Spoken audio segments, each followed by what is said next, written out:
Let's do it. All right. Welcome to Buonasera, Bianconeri, and this time we are live, and I got my man Eric join me. Eric, how you doing, man? I'm doing pretty good, man. Always a pleasure to be on the cast with you, brother.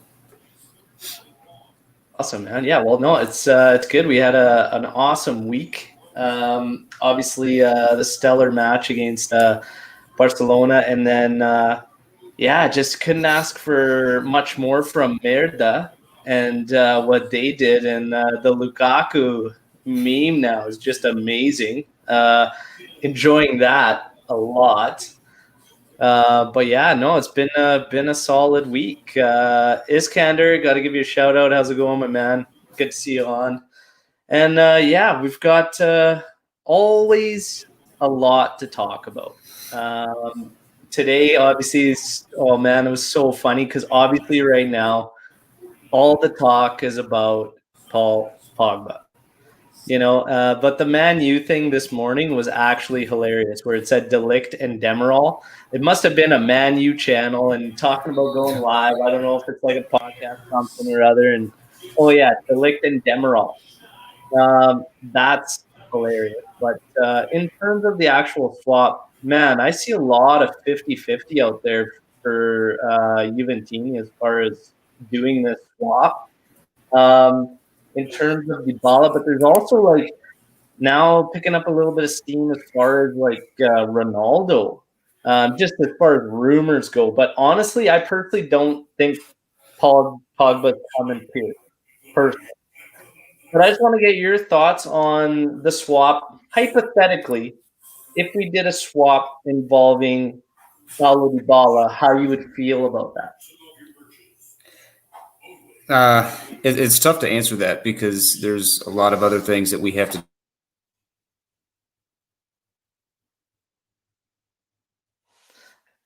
Hey, Eric? take into consideration.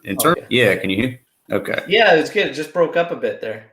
I apologize. So, in terms of whether or not it would impact the team, it will in a positive way, but obviously we would be losing only other striker available.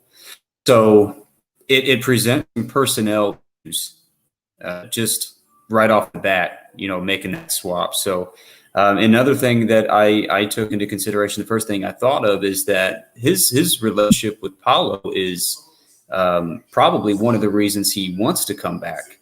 So he's got a really good rapport with Paulo. I think he misses playing with him. So sending Paulo to Manchester to get him, I think, would cause some internal issues with Paul, because I think Dybala is part of the reason why he wants to come back to the squad. So I think you have to really, really kind of level some things out in terms of who our replacements are going to be.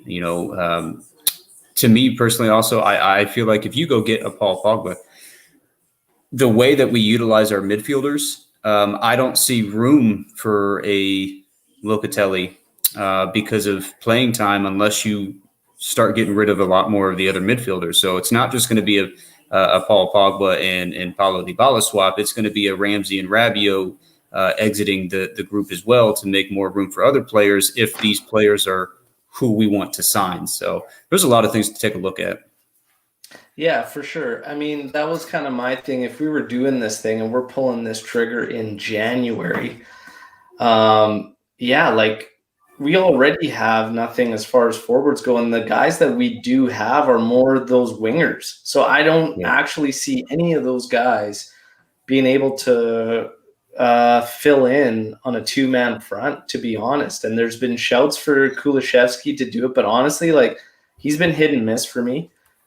Chiesa is a winger. He is an all-out winger. That's who Chiesa is. I can't see him doing it. Berna's got the possibility to do it, but I don't think he'd be able to do it with a guy like Ronaldo because of the difference in how Ronaldo plays that spot up top and how Morata does.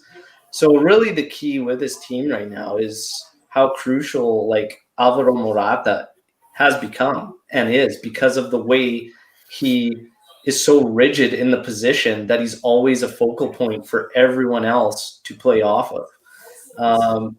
So I can't see this happening, especially as early as January. Having said that, just Paul Pogba in general, his traits and his qualities, I do think we're missing. And whether it's him or another player, those are the qualities we need. We need like those defense splitting passes, but more importantly, we need a guy that's not scared to shoot the damn ball from outside the area. Because, like, how long has it been that we've been begging our guys and they get looks, they get sights, and none of these guys will tee it up from outside there? I mean, we have that one goal from Rabiot where he made a crazy run from, half midfield and ran all the way and hammered one from like 25 out. But outside of that, early last season, Pjanic, a couple from outside the area. But other than that, like, these guys just don't hit the ball from outside of there. And when we look at our midfield right now, we have a lot of guys that are kind of the same, and they played like very similarly. So whether it's Pogba or not, I do actually feel we need someone of those traits. What do you think about that, Stan, just that in general? It was, I think last year, me and you had a podcast, and we started talking about before we even consider bringing in outside players, we have to be able to maximize the players that we have now. And I'm still going to argue that point where we have no idea the potential of our midfield right now because I don't feel like we're maximizing. So to me, you bring Paul Pogba in, I'm not so sure that Paul Pogba doesn't start following the same footsteps in what our midfield is currently doing and how they're playing and the conservative way that they're playing and having to cover defensively. Like we got to get our system right before we just start bringing people in and saying, you know what, Paul, go do what you do, because we already have a bunch of players who seem to free roam, who seem to have a lot of freedom. And you add a Paul Pogba to the mix, we're going to start losing shape. We'll start losing structure if you just give him the freedom to do that. So I like his qualities, sure. I don't know if they're going to be the same qualities that they were 5 years ago. We really have no idea the Paul Pogba that we're going to be getting. We have an idea of the Paul Pogba that we want, and I just don't know how that's going to play out. So I would love Paul back. I love Paul. But when you have up and coming players who are proven in our league already, like a Locatelli, it's really hard for me to change my mind on someone like that I can visibly see day in and day out the level that he's playing at, what he's capable of doing against the same competition that we're playing against. Yeah. So let's just get to it, man. Gun to your head. You got to make a call on it. It's January. Dybala for Pogba. No, absolutely not. Too many personnel issues. Summertime. Dybala for Pogba. Summertime, do we sell Dybala? Yes. And do we happen to get Pogba? Yes. Do I make the swap for them too? No, if that makes any sense. All right. What about Ronaldo for shits and giggles? Summertime. Ronaldo to get Pogba in. He'll have one more year on his contract. Do you do it? No, let him fill his contract. He's proven, even at his age, the last 2 seasons, how vital he is to our team. Yeah, and I agree with that. It's just also like it's tough to think about if Juve doesn't get anything out of it come the end of that term, right? So it's like it's a tough one because if you had the opportunity to add a player and, Ronaldo's coming to the end of his contract regardless, it's a tough one, man. I could see it because if he plays the 1 year, we know what he means to us on the pitch and everything. But should we get him another year, it plays out, and then he walks or whatever, and we get nothing out of it, that could be detrimental, especially we don't know where we'll be kind of financially too, because we know there's a big deficit now we're trying to cut into. The 70 mil out of that Champions League will be huge. So that'll help. But yeah, it's an interesting one anyways in the summer. But as of January, I say no, man. I say it's way too soon to try and pull the trigger or do something like that. See, going to say hi, what's up? Nice to see you here. And we're going to move on to Pirlo's words about Quadrado, giving a little criticism. And I kind of had to sit back there and just kind of be like, okay, I'm not a hater. I just a certain way. So it is what people got to understand. So Pirlo basically speaking to Quadrado and saying that, he does get cross with him at times because he's not staying in the game. Basically speaking to his focus, and sometimes he's got the tricks and the flair or whatnot, but it's essentially what some of us, and I know Eric's on the same side as me on this one, see the frustrations from Quadrado. It's a guy that he's literally, somebody put it best to me in a tweet where they're like, it's the adventures of Johnny Cube there, because that's exactly what it is. And if it was a cartoon, that's what it would be called, because it's one extreme to the other with the guy. He'll give you right now, it's ridiculous. He's putting bowls up on platters for guys, but there's a lot of stuff in between that you're just like, oh my God, man, come on, what's going on? So it's fine. He's got to take some criticism, but a lot of people are saying he needs to get way more praise than what he's getting. And I don't think you're going to get it on this podcast. So if he's got to get some praise for sure, because he is, he's playing out of position, but also he's been there now over a season at that position. Some of the errors are still some of the same things, and that's what's frustrating that a lot of people aren't understand. It's not that we're not thankful for him. He's a utility guy. And to say that we owe him a lot and he needs more praise, well, it's more praise for him, but it's also like people are taking out, for instance, how Pirlo says he's so fundamental right now and whatnot. Well, of course he is, because we have no options. The club literally gave us no options at that position. So, of course, he's important.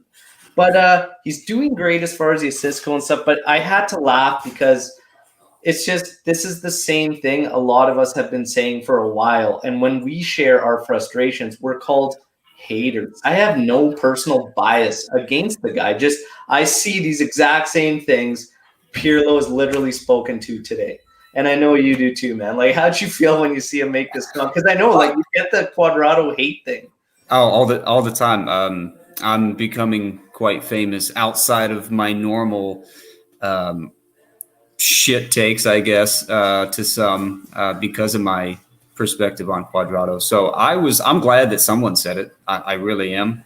But I do think that there's a misunderstanding here that not being appreciative of him is not the same as critiquing his productivity. No one's saying that we don't appreciate him. No one's saying that we're not happy that he's willing to take on a role. But when you don't provide quality in a role, that's where the issue comes from. And I'll stick with this, man.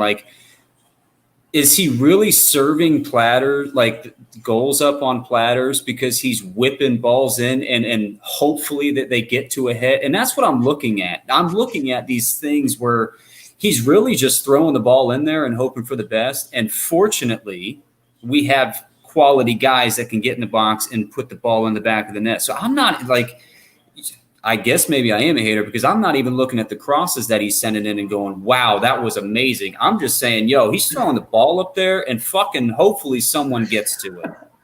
I don't know, man. I don't know. Some of the crosses have been good, and I think, honestly, it's just because our crossing has been so poor for quite some time. So anything that's getting in the box right now is quality. Yeah, but there was a time, too, where Quadrado was, literally, not just Quadrado, anyone on the team, it's literally, not even making it past the first man. So the fact that now it's just even getting in the area, good. I mean, that's the first step, right? But no, he's racking up assists for sure. I think our leading assist guy last year finished with 7 or 8. Quad's already there. So at least there's that part of the game, because if we had to kind of take that and have to suffer, through the other stuff, it'd be like, wow, this is a little much, right?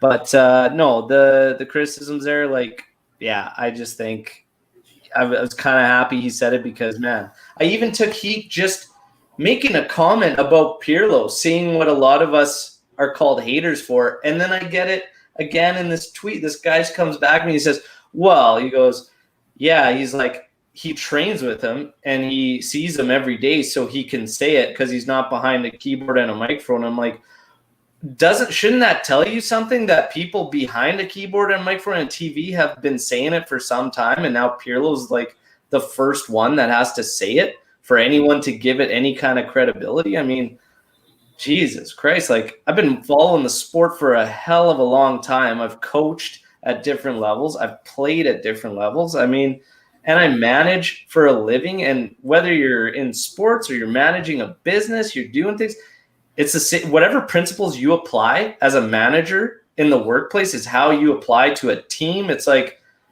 manager, you're managing a team, you're managing business, your personality, your beliefs, whatever, it all comes through. Quadrado, man, that criticism is like something we've all called for so long.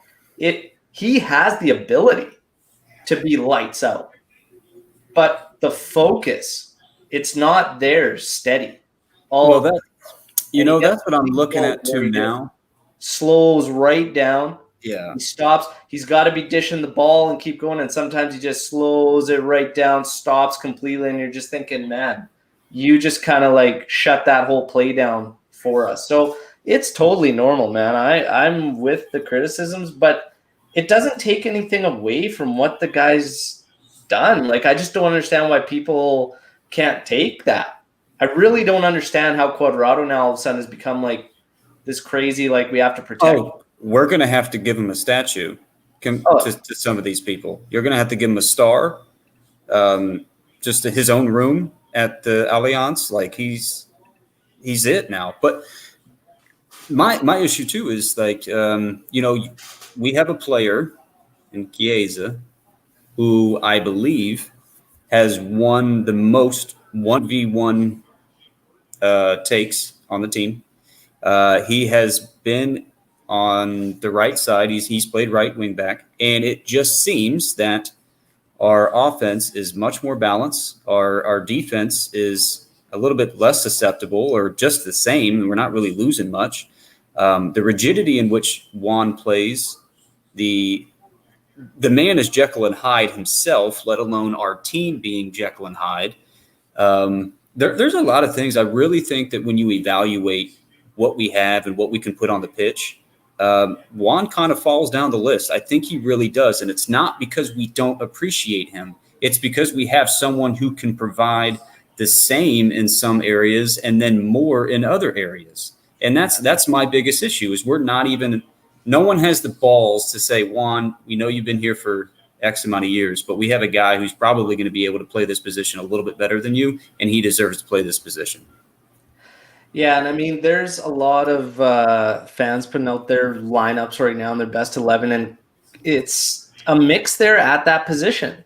Chiesa on quite a few, and Quadrado on some other ones. Like the one thing Quad has, at least, is that he's been reliable in terms of staying healthy, and at least through the struggles, through the things we criticize him through, at least he does battle through. Like he's not, like we've had players like De Sciglio was a prime example. Like he'd come in, he'd start a game 10 minutes out, you knew that was it. If he had a rough, like it was just, that's it. And he literally got pulled out of matches. There was a Champions League match. I don't even think he hit the 17-minute mark, right? So I'll give Quad that. He stays healthy, and he works hard, and he goes through. But yeah, the criticisms are there, and I think they're valid. And Chiesa, I think, will have something to say by the end of the season, because what it comes down to is Sandro or Quadrado, one of them is going to have to be a lock. I don't know if they're both going to end up being a lock, because I see Chiesa being the guy that's going to put a lot of pressure from either position. I personally like him better on the right than I do the left, but he's going to be the guy that kind of is going to be chomping at the bit and right on their ankles all year long. And I actually personally love it because we've needed it for quite some time. So I agree with you. I definitely see a dip in performance, if you will, when Chiesa does get put on the left side. I think he's a little bit less comfortable on the left. And I'm okay with that. If he's going to be more comfortable on the right, that's fine. I do think that there are, at the very least, what Pirlo needs to do is find the rotation guys. So if you have your guys who are locked, to me, Sandro would be the lock on the left.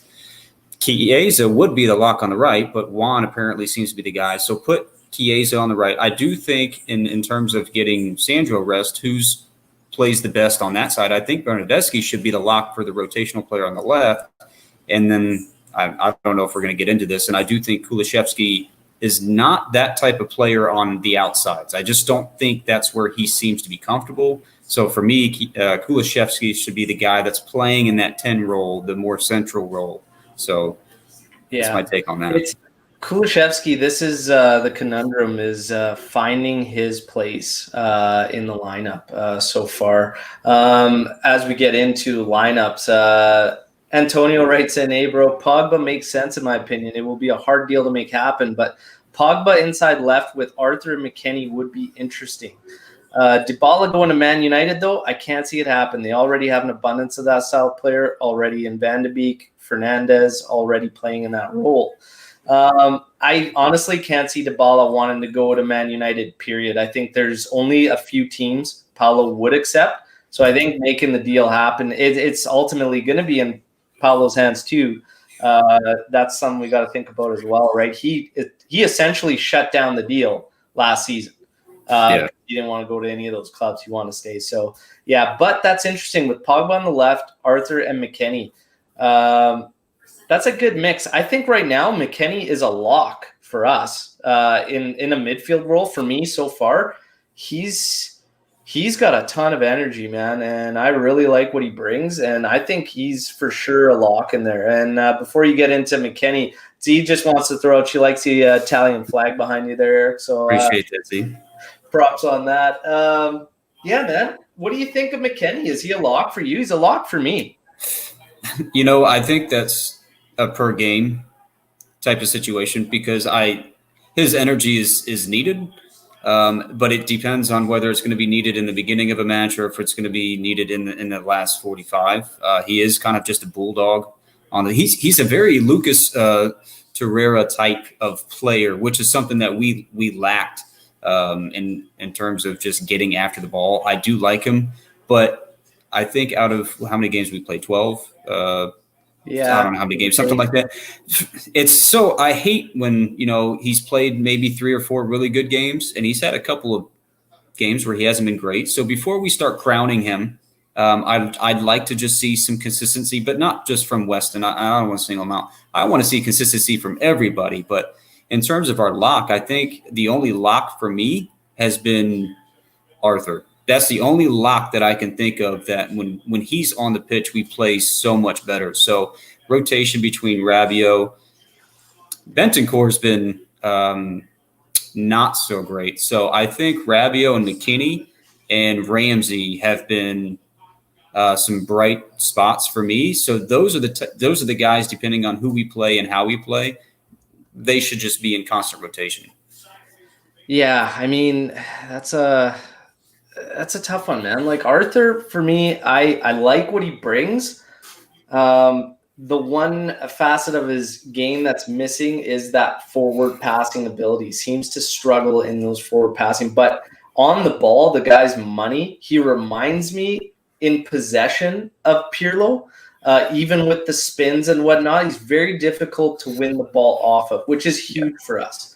So, yeah, I mean, you could easily make the argument he's got to be there every time. But I agree with Pirlo in he's capable of a bit more and needs to find he just needs to continue to grow. But he's in there. McKennie, for me, the thing, you talk about consistency, and that's the one thing with this team is how do we find the consistency? Pirlo, speaking today, also said, like, if our minds are still in Barcelona, we're screwed. I like that he's speaking to that and the mentality and the approach, and that he wants it to be just as aggressive against Genoa as it was in Camp Nou there against Barcelona. I love that. The question is, how do we do that? How do we get that? How much does the lineup affect that? And then you get into the whole debate about Dybala starting. And a lot of fans are saying, We need the continuity. We need to get it. And Dybala starting in his current form will hurt that. This is a tough one because we have Atalanta midweek as well. So we have to consider this as well. I was a week ago saying the same. I wanted to keep the same lineup from Cagliari into our midweek match because I said, hey, that was like one of the better performances we've had. Keep the lineup the exact same. Go in there. And Morata starting, I'm fine either way. But what I think needs to happen with Dybala is this is really going to test Pirlo in a different sense of managing, because he's going to have to work really, really hard. And it's going to be interesting, especially with all this drama kind of surrounding the contract and everything, to get the best out of Paulo. But I think he's got to shorten the leash, really. And Pirlo's going to have a tough time. I think he's got to separate himself from that player inside of him and start being more of the managerial role when it comes to Dybala. Because I think if he comes out and he doesn't get that form, I don't know if 60 minutes might be too long. You know, it might be a half and you got to say, hey, we got to go to Morata. You know what I mean? I think he's got to shorten up the leash, but he's going to have a talk with Paulo and just say, man, we know what you can do. You've got to bring him out. It's up to you, man. Like, I'll give you the opportunities, but it's time for him to start rewarding him, right? How do you feel about the starting lineup going into Genoa? So what it's rumored to be, obviously, is Dybala, Ronaldo up top. Kulishevsky, again, on that outside role with McKennie, Rabiot. Rumored that Sandro's over there. Chiesa out on the opposite side. And then Delict, Bonucci, and Quadrado. So how do you feel about that lineup? What's your thoughts on the Dybala starting or Morata starting? I don't like it. I feel that Dybala's getting just constant benefit of the doubt. Let's try to force him to play well. And I understand that the only opportunity to play well is when you have an opportunity to play well. But how do you – this is the thing with Pirlo, is it just seems like every time that someone's started to put a good foot forward, he's made rotations. To me, it makes absolutely no sense that you have a guy that's just hot in Morata and you put him down for this. And that doesn't make sense to me because I believe Atalanta still has one of the worst defenses in the league. So scoring goals against them probably won't be too much of an issue. It's stopping them from scoring. So if we're talking about the lineup, put Morata in, save his legs, send him off in the 60th. But, you know, Pirlo's substitutions brings in a whole different type of problem in themselves because they're awfully timed most of the time, because I think Pirlo gets too vested into the match and he kind of loses himself. So some of his substitutes have been very minimal substitutes have been very well. Most of the time they're ill-timed. So and that's the problem that I have, is that if he lets Paulo start, he's got this thing with like the 65th, 70th minute.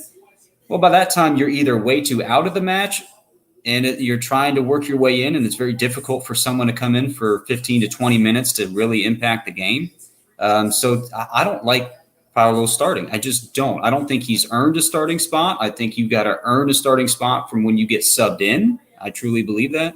And then the rest of the guys, I don't really – to me, it seems normal. I don't like Kulishevsky on the right wing in a 4-4-2. But obviously, as they go into the offensive phase, he'll slip into that 10 role, I think, or either Dybala will drop back into the 10 and allow Kulishevsky to go forward. I don't know how that's going to work with those two on the pitch. But that also provides another problem, is you have two players that end up playing the same fucking role. Yeah.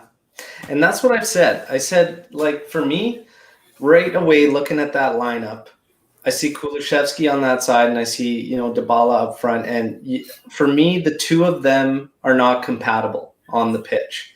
If they were going to share the pitch, put Kulishevsky on the opposite side, because they play the same style. So if you're at least on opposite sides, it wouldn't be as bad. But for me, we need 3 stable midfielders in there. What we did against Barca was genius because Ramsey didn't just play above the other 2 midfielders and high up with our forwards.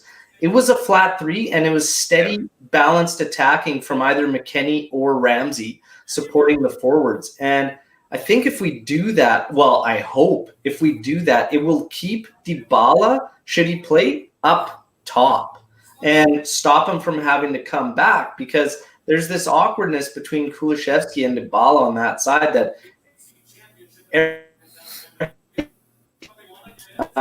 even a guy that's just a keyboard and a microphone. So it's just they got to figure stuff like that out. So I don't like that with the lineup right off the bat. See, Barcelona, yeah. I don't mean to interrupt you, but Barcelona, that match to me, we were running a much more of a 3-5-2 formation than we were the 3-4-1-2. And you saw what happened when we ended up running that third midfielder. You've been screaming for it all year, is that we need that third midfielder to stabilize and then for link-up play. So can we really credit Ramsey for how well he played when the entire system was different? You know, like how much better could we play if we had a third midfielder in there? Yeah. So I don't know. The thing is that it literally stopped the one problem that's been consistent through a lot of our matches, which is spreading out the pivots. Yeah. So having that third guy in there, having Ramsey start from behind and almost making that flat across the 3 there, it just took away the opposition's space. We were able to get to the ball carrier a lot quicker and close them down faster.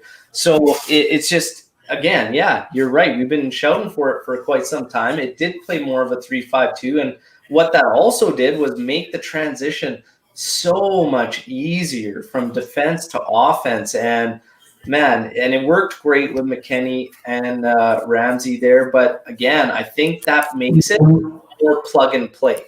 Yeah. As opposed to when you're doing, your 4-4-2 into this 3-4-1-2, I think you're going to find it being very, very dependent on the guys you have out there, personnel-wise. So I think the 3-5-2, playing it truly in that matter, makes it a lot friendlier.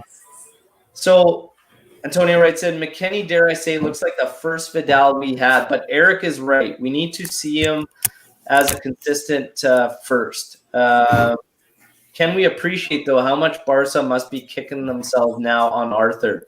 Yeah, without a doubt, man. Watching Arthur play that match versus watching Pjanic play that match, I couldn't help but laugh. Oh, yeah, man. Just complete night and day. Yeah, absolutely. And he continues on with, I think the Pirlo thing is normal. Look at Lampard, Gerrard, and Arteta. Never managed and very recently retired as a player, so it'll take time for them to see the field as a manager. Yeah, absolutely, it's going to take time.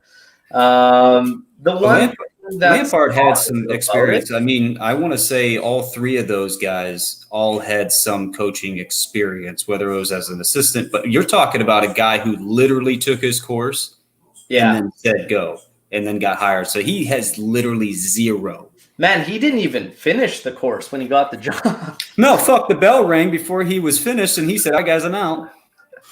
Yeah, he's oh man, that's the crazy part, is he literally didn't even have the ticket yet and got the gig. So it's going to take time with Pirlo, 100%. The one good thing I've said the whole time is that he will have the backing of the players, and that's half the battle. So the rest of this is just him figuring it out. But do I think he has his 1A already? Yeah, I think that's kind of where we've reached now. We're about 15 games through, but I think you can tell. I think he's got his 1A lineup. Like we know who the 1A is. But the funny thing is, I think he's really rotating a lot. He spoke several matches back about, we're done experimenting and you're going to see continuity now, but we haven't. He lied big time on that one. So I don't think we have, and I mean this respectfully, I don't think we have a UV1A. I think we have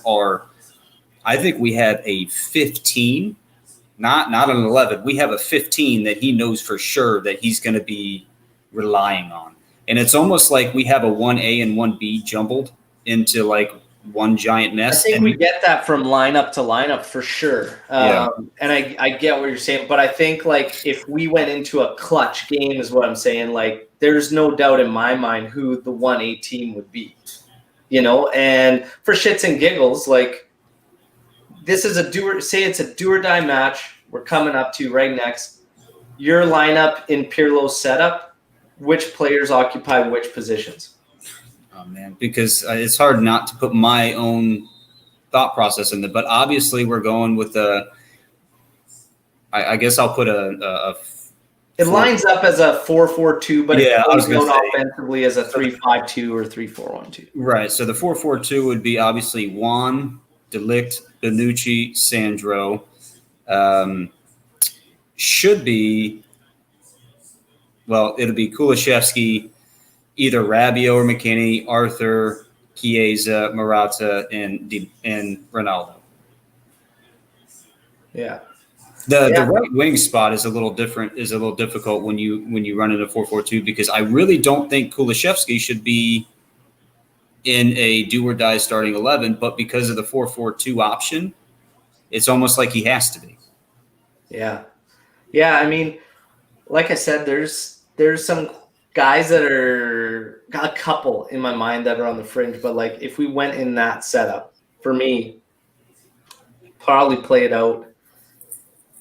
Oh man, the argument can be made between obviously Chiesa, Cuadrado, but man, even Bonucci though, like everybody healthy. Shit, man, I like De Ligt personally at the heart at the back there. Me and you agree on that. I think the only thing that I want to see personally, what I'd like to see is the left center back position, and I think I would like Alexandro to be that left center back position with De Ligt in the heart, and then Danilo at the right center back position, because I think that that's a very versatile back three. I think it provides pace against counters. Sandro still has the ability to get forward in that formation, and you could utilize Juan and Chiesa and Sandro, or Juan, Sandro, Bernadeschi, Juan, Sandro, Kulishevsky. You can utilize all three of those guys in that particular formation, but it's tough. I think I like the idea of Sandro being at that left wing back position. I really like him there with that support behind him. I mean, when it was De Ligt behind him, that's fantastic. But I personally like him in the heart of the defense. But if we had to, I'm okay with it. You know, Bonucci, De Ligt with Sandro up there, and then Danilo on the other side, kind of in behind Cuadrado or Chiesa. Take your pick at that position with Danilo behind him. I really like that setup.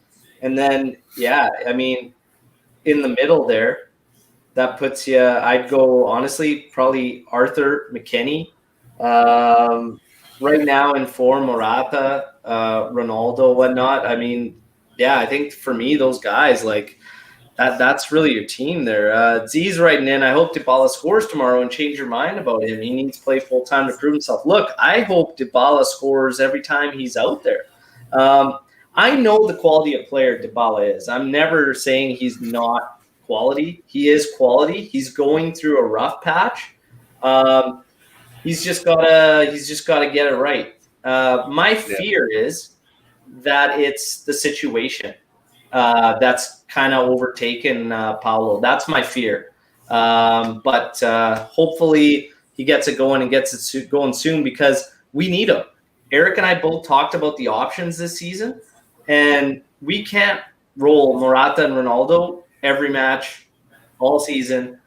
He's going to have to find his way. I think he will. It's just a matter of time, and I think the goals, assists, everything will start coming. I have faith. Antonio writes in, and he actually did on one of my earlier lives. He called Morata for plus 20 goals this year. Gun to the head. Yes or no, guys? Will he do it? With or without VAR? Because the motherfucker would have plus 50 if VAR wasn't involved. He'd damn near be there already. Yeah. Jesus. Yeah, I think he'll hit it. I can't believe it. I didn't think at the start of the year he'd be the guy getting 20. I thought it was going to be balanced scoring across the board from like Ronaldo, Dybala, Morata. I thought midfielders were going to get more involved based on Pirlo's thesis and how he was talking about the scoring and what he wanted from support. But I think Morata can hit 20 for sure. For sure. Back three, all fit for me. Danilo, De Ligt, Chiellini, but he likes Eric's idea of Sandro playing there, a bit like Alaba. So, yeah, I mean, Sandro can do it for sure. Another thing, too, and it was against Torino because that match was so I don't even know what it was, just a ginormous clusterfuck there in the middle, and trying to play through the lines just wasn't working. The only thing that bothers me is our best midfielder right now for long balls has been Bentancur. He's the only one that I know that's going to come that gets onto the pitch, and he's got the vision to play those long balls. And I wish we got that from Arthur, and I think that's what Pirlo is trying to teach him. I just wanted to make that a point because sometimes our games, you can't pass through the lines. The defenses are set up to stop that. So our next best option is you got to send the ball over. And what bothers me is Juan will do his stop and go thing. He can release a player for a long ball, but he never sends the ball through. So Bentancur has been the only one who consistently will. So I'm kind of curious to see how that ends up playing a role. Yeah.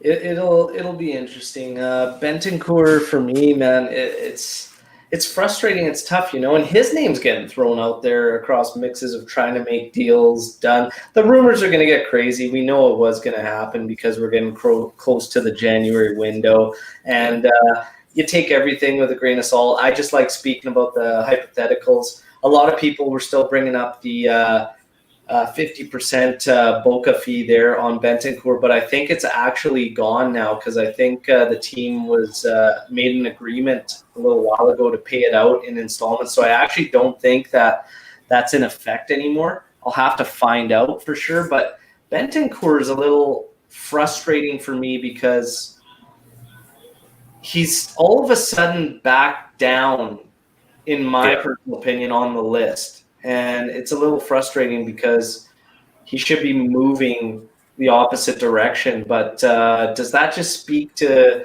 the guys we brought in, or is it the system? Like, Bentancur is a tough one, but for me, he's had one okay showing where I thought, okay, yeah, this is good, but the rest, he kind of looks a little lost and confused out there. I would agree a little bit, but I also think that it's part of the system. The way that we play with a two-man midfield, and I don't think Bentancur is designed to cover that much and to do that much and to play that much in terms of only having two people, because I feel like he does too much. I wish our players would just do your job well, and the other players, let them do their job. And I feel like he's out there trying to compensate and do too much, and he ends up getting pulled too wide because he's trying to provide coverage. I think there's a lot of things, but I also think that he's a Mezzala, so he needs a holding midfielder and he needs somebody on the other side. The two-man midfield system, I think, is what's really throwing him off. Yeah. Well, the interesting thing is a lot of people, when they talk about Bentancur, they bring up, his performances with Uruguay, because with his national side, he's always been praised. And the funny thing is they play a two-man pivot in that system, and he shines through it. So it's very strange to me. There's something off there. But we'll have to see. I'm not sure about Bentancur, but it's frustrating because I really like him. I'm a Bentancur fan, and I want him to always break through, right? But it feels like it's just always waiting, like, where's the breakthrough with Benta? Where's the breakthrough with Benta? Where's the breakthrough with Benta? And this year, unfortunately for me, it's just like how I'm feeling with him is I feel like it's almost going the opposite direction now. But I mean, and when we look at the guys, this is touching on what we spoke about earlier. We have, if you're talking about Benta playing back there, being a possession guy, Arthur's miles ahead of him in that category. right? So when it comes to the possession guy, Arthur's ahead of him. When it comes to the energy guy, nobody's even close to McKenny. Ball winning and energy wise, McKenny's the guy. When it comes to flat out box to box, Rabiot's been money at box to box. I think the one criticism on Rabiot, which is fair, is he needs to be a bit sharper in the final third, and he needs to be a little more decisive when he's up there. But outside of that, he's been money, I think. I have an issue with Rabiot's, I guess, game awareness in terms of just like silly fouls. Sometimes he puts himself in bad positions. Then there's a couple times where just lack of hustle, not being where he's supposed to be, has caused a little bit of issues and stress on our back line. But for the most part, I would agree with you in terms of just getting from one end of the field or the pitch to the other. Rabiot has been that guy. Decision making in the final third, out of all the things, has been his Achilles heel. Yeah, and honestly, again, that's like why a player. It doesn't have to be Pogba, a player of that around the final third, right? The guy that's willing to take the shot, that can see that pass, that can, sniff out how to break the lines. That's one of the things is like, while I feel like a lot of people have confidence in Pirlo in making these guys do that, vision is something you don't just gain. You know what I mean? Like it's one of those things with players, like they either really have it or, man, like Let's see, it's not just what you have to take into consideration with vision is you have to take into consideration a player's IQ, because things have to play out a certain way and you have to be 2 to 3 steps ahead of your opponents to play the way Pirlo played. So that's not even something I think you can teach. You could try to help them, but your IQ has to develop in order for you to get better vision of the game and vision of the pitch. And kind of, instead of guessing, you have to learn to start anticipating. So knowing that if I do this, it's going to start drawing people here. And that's what separated Pirlo as a player to me from the rest, was not just his ability physically on the pitch. It was his understanding and his game IQ. And that's not something I think you could just be like, hey, come here, let me teach you this. Yeah. And that's the thing, right? Well, my frustration is in the fact of the one thing that's lacking out of our midfield is that guy that's just going to drive the play forward, know exactly the next progression, right? Based on what's ahead of them, where the guys are, the runs being made.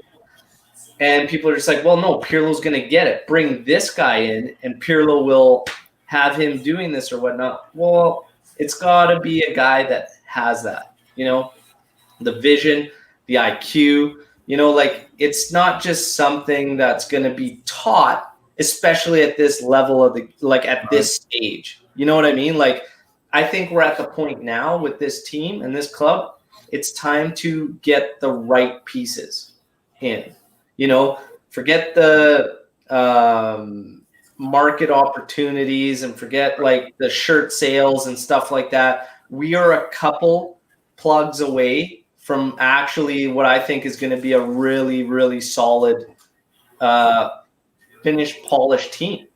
And I think Pirlo's doing a good job so far in getting us what we need to do. We may not agree with the system, the formation, the setup and whatnot. I know it's been awkward from the defensive to offensive phase, but I think he's learning, and that Barca game kind of smoothed it out a bit. Whether he's going to build on that is something we'll have to see. But he has had to battle injuries to some key guys, and there's no question that De Ligt made a big difference. Sandro actually made a big difference, and I like him at that left wing back role. He looks great. I'll give him that. He looks phenomenal right now, just with his ability to step on the pitch and transition from offense to defense back to offense has been seamless, at least on his side. And I also just want to make one more point, is that Pirlo's system, when it's working and when it's right, it's right. It looks great. It's exactly how you envision it's supposed to be. And we're talking about a coach who has absolutely zero experience. And I think that should speak more to his just where he is as a ex-player to a coach. It's just how do we get that consistency, right? That's what the key is going to be, is consistency. I do like the fact that Bonucci spoke to a shakeup at halftime in the Derby della Mola. I'm actually surprised it took that long based on how things were going, but I'm glad it happened. We saw the follow-up match to it. But now, here we are again. We're going to play Genoa, a tricky fixture when it's on the road. Historically been a tricky one for us. Lineups, there's some question marks there, but how do you feel going in? What do you expect to happen? Like, your expectations, you see the victory happening, or do you think we're going to kind of fall back into old ways and it'll be a frustrating one? Like, what do you think is going to happen here with this one? Man, that's tough because I don't like to play the prediction game. But in order for this team to accomplish what they want to accomplish and to get to where they want to be, they can't afford a drop off. I mean, the margin for error for this team is so small. So I think having guys in that locker room, the shakeup in Torino, I think is so beneficial on many levels. I expect them to go out there and just be intense. That's the least, at the very least, that's what I'm expecting them to do, is go out there and just make yourself feel impactful on the pitch, make them feel your presence, whether you're constantly attacking them, get your bodies on them, annoy the shit out of them, and have your way with them. And I think that's Torino was the beginning that I really, truly believe that. Yeah, and I'm with you on that. I think that second half at Derby is going to be the turnaround where now they start to put the squeeze on, so to speak, and start going at these guys. And result-wise, tomorrow, whether the approach is exactly what we want to see, which is the intensity, the pushing, and the right approach, I still see this one being a grind when it comes to the scoreline. I do see Juve pulling away. I think it's going to be tight, though. It'll be a one-goal decision match. I honestly think, regardless of who Pirlo plays, we will see the right attitude and right approach because of what's happened the second half in the Derby and then this match against Barca. I know a lot of Juventini, as we went into that match, were just kind of feeling like, well, we've already qualified. I personally said, fuck that. Let's see if we've grown based on what they did to us in our house. Let's see if we've grown. Let's see if we've learned. And the other thing is, we're 1 year out from Sarri. And Sarri got smoked by Lazio within a week in 2 matches. I need to see that our manager is capable of changing things, adapting, and learning. And he did. They took information from Arthur, who's 1 year, one transfer window removed from that team. And they built a game plan and they corrected the issues. Barca couldn't breathe. Coleman made changes to get a little support in the midfield because they were completely overrun by that simple adjustment of having the 3 flat and being more of a 3-5-2 with those wing backs just going up and down. It's clean. That's how we should do. But honestly, that was a big, big match for this team, for Pirlo's side. I think regardless of who he puts in there, we get the job done, man. And I think it'll be a grind or whatnot, but we'll see. Pirlo, as we finish so far, it was crazy to see a lot of Pirlo out. It's crazy to think. I just simply don't want Juve to become one of those clubs that becomes a coaching carousel, because we will literally get nowhere. So whether we make the change, and you had that period there where it was like, no, bring back Allegri. And it's just like, I'm not taking anything away from what Allegri's done. He's a Juve legend and he will finish that way. But for me, if you make a decision, you made that decision for some type of reason. Why the club wanted to change philosophies, styles, whatnot. You made it for a reason. Stick to your guns. Believe in that decision. So that was my reasoning for not going back to Allegri. The thing with Pirlo is, for me, it was only a lot of tweaking when I felt we could have been getting continuity to get that consistency. That was my one beef with him, is just allow your system that little bit of, time before you start plugging in quite a bit of changes. Sometimes 4 guys match to match, like just give it that bit of time, maybe make 2 changes here and there so that it just has more time to develop. That's been my only thing with Pirlo. I want to hear your thoughts as we wrap up this one on Pirlo so far. I'm pretty much on the same page you are with that. What bothered me with the whole hashtag Pirlo out is that these were made by a lot of fans that in the beginning of the year,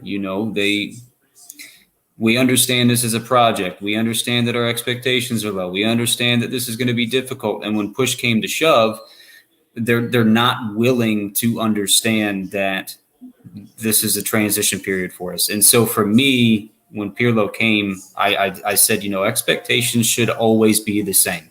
You should always expect to be the best. Now, and whether you can or can't, it's okay, but your expectations always have to remain the same. So my thing with Pirlo has just been, he needs time. So if he plays a bad game, and we had lost one game when that came out, one game when we drew Benevento. This is a coach that has lost a single match, and it was in the UCL match. My issue has been his tinkering, because I don't think you could put on a performance in this game, and then 4 days later you're making 5 to 6 changes and expect the same type of performance. I just don't think you can do that. So for me, it's been the continuity. It's been trying to stress rotation to me a little too much, and then just being too vested in matches sometimes, where I think he starts to lose himself in those games where, okay, now we're just making subs just to make subs, where they're not starting to make sense. And that's just showing his inexperience. And I understand that. I've been, to be honest with you, more than impressed with what he's actually done with his results versus other first year coaches that actually have experience. I think if his players back him and they believe in his system and believe in what he can see and what his vision is for his system and what he wants from the team, I think he can take us very, very far. Yeah, I touched on that after the Barca match, because I just said, like, when it's been good, same thing you just said a little while ago, when it's been good, it's been great, right? It's just, we've had those matches. And for me, it was those matches where we get into the tinkering, where it's been personnel where maybe they shouldn't have been. We saw one match where McKennie was out wide, and you're thinking, why? Like, right away when you see a lineup, why is he there? And it's just that tinkering that sets us back. And the Kulishevsky thing, where he just hasn't been able to find his place. Chiesa, I think, stronger on the right than the left. He had a couple off sessions on the left side. He's been great every time he's on the right, and he's had a couple good ones on the left. Ramsey's had a couple showings where he's completely invisible, and he's been playing up right with a line. But yeah, like I said, if Pirlo gets this thing right and we can clean up those decisions that kind of create these dips in form, yeah, I think we're a scary team. If we can mimic that Barca match consistently, or even close to that, we could do some damage, man. Absolutely. And, wow, it wasn't shaping up to make that big of a difference, finishing top or second. But the way the chips fell, holy Christ, thank God we got first. That second ended up being a gong show, man. So Barca's got an incredible list of potential. Like it could be Chelsea, City, Dortmund, Liverpool, PSG, or Bayern. It's going to be a quick exit. That's who they're going to play, is a quick exit.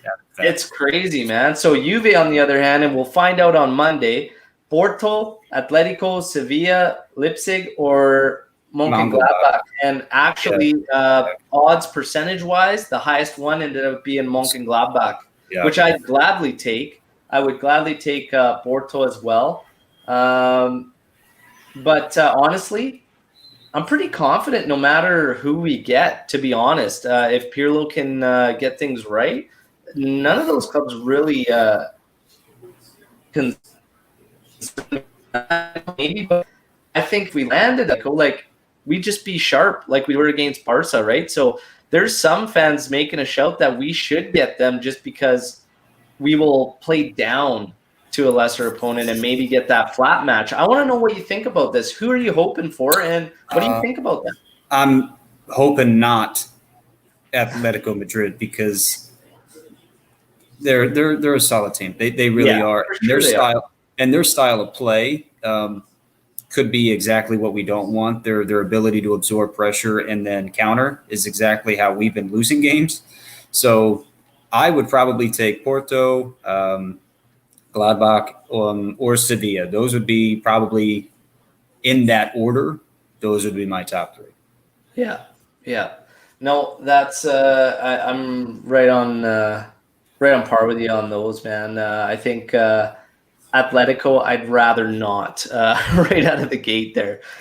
Porto and Mönchengladbach, yeah, I'd be absolutely fine with that. But I'd be lying if I said I wasn't surprised that we topped that group, to be honest. I think like that last match, man, it was incredible. And it feels like it was so long ago. It feels like it's been a while, man, like since we played. And it was only on Tuesday there. But this match tomorrow, Z's got her predictions in 3-0 for Juve. I'm going to be going with a 2-1 personally. But I do think we get the job done. Eric, I know you're not a man of predictions. I'm not going to put anything on you.